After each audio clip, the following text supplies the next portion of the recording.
This is MATHguide.com, and my name is Mark Karadimos. In this video, we're going to solve radical equations, and there's two different types of radical equations that MATHguide addresses, and this is one of those types, and it turns out that this is the harder of the two types.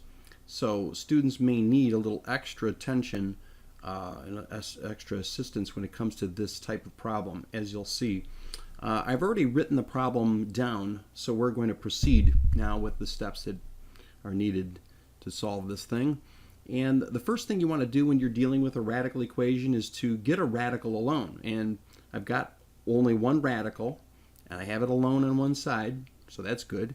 So now to get rid of this radical, I'm going to do the inverse. So the inverse of square root is, of course, squaring. So I'm going to square both sides of this equation. So square and square root are inverses. They cancel each other, as we say, or undo each other. Now, to get the right side, you actually have to take a minus 7 times a minus 7. So we land up squaring a binomial. Now, to show you what goes on, I've already prepared this box, and we're going to go forward. Like, for instance, I would take a minus 7 times a minus 7, and I'm going to multiply. So a times a is, of course, a squared. Negative 7 times a is negative 7a. Negative 7 times a is another negative 7a. And negative 7 times negative 7 is a 49. Okay, so I've got this all written down, and now I just have to figure out what it means. Now, before I write down the partial solution here, I want you to, of course, draw your attention to the fact that I do have like terms here, and I'm going to add those together. So when I take negative 7 and negative 7, I do get negative 14.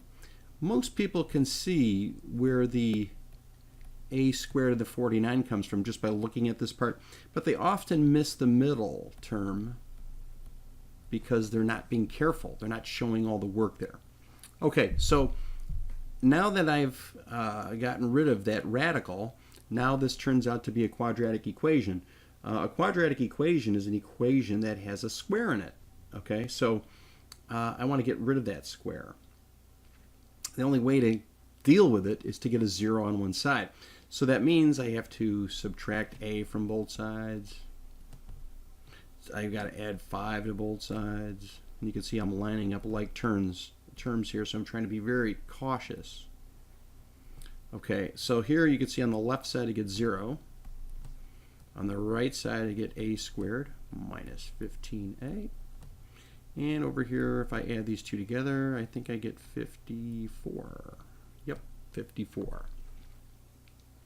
So when you've got that squared, got all the terms on one side, you got the 0 there, now we could proceed with factoring this. Now what we're trying to do is think of, hey, what numbers multiply to be 54? And there's a bunch of them. And now the only pair of numbers that multiply to be 54 and add to be 15 are 6 times 9, right? 6 times 9 is 54. 6 and 9 I can make 15. By that I mean the sum, I can get 15. Now, of course, I want the sum to be a negative, so it has to be a negative 6 and a negative 9 is negative 15. Also, I've got negative 6 times negative 9 is positive 54. So the factoring is working. Again, if you're having trouble with factoring, I'll put some links down below this video to give you some support with all the steps that are needed here. Okay, so moving on. Now that I've got this factored, you set the factors equal to 0. And of course, I'm going to solve each one of these. Now, I'm not going to show you the steps here. I mean, if I add 6 to both sides, that's what I get. If I add 9 to both sides, I get 9. Now, something's interesting. Something interesting happens here. When I look at these answers, you normally would think, hey, I did all my math flawlessly, so those have to be the two answers. Well, not so fast. When you're doing problems of this type, there can be a situation where you pick up a wrong solution, or possibly two. So what we have to do is check these answers back into the original problem.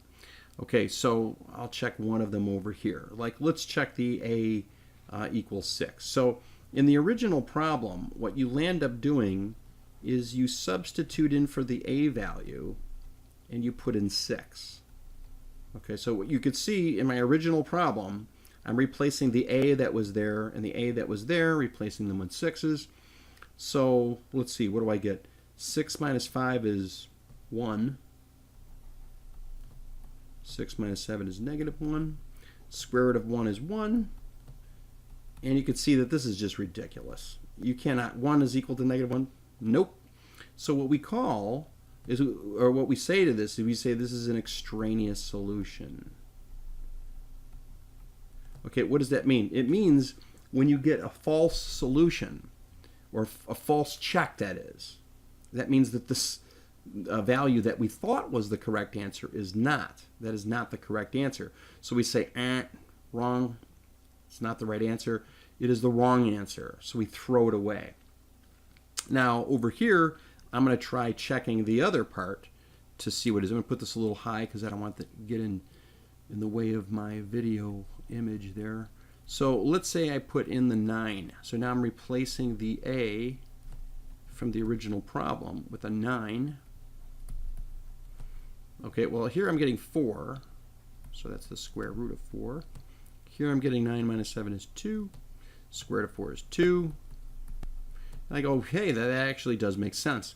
So I'd say that while a equals 6 didn't make any sense and it's not the correct solution, I'm getting a true result here, which means that a equals 9 is the correct solution. And I say, now I'm done, and I have my answer. Now, you know, there's a lot to take on with this problem, and MathGuide offers a Quizmaster, which will check you as you go through this, and there's, you know, several key steps that are kind of critical, and it'll check to see that you're getting all of those steps correct. So again, I'm going to put that link down below the video, and this is all free. Use it at your leisure, and as a result, you will master this skill. And then by mastering this type of problem, you'll master other skills, and it'll propel you forward in your quest to learn more algebra.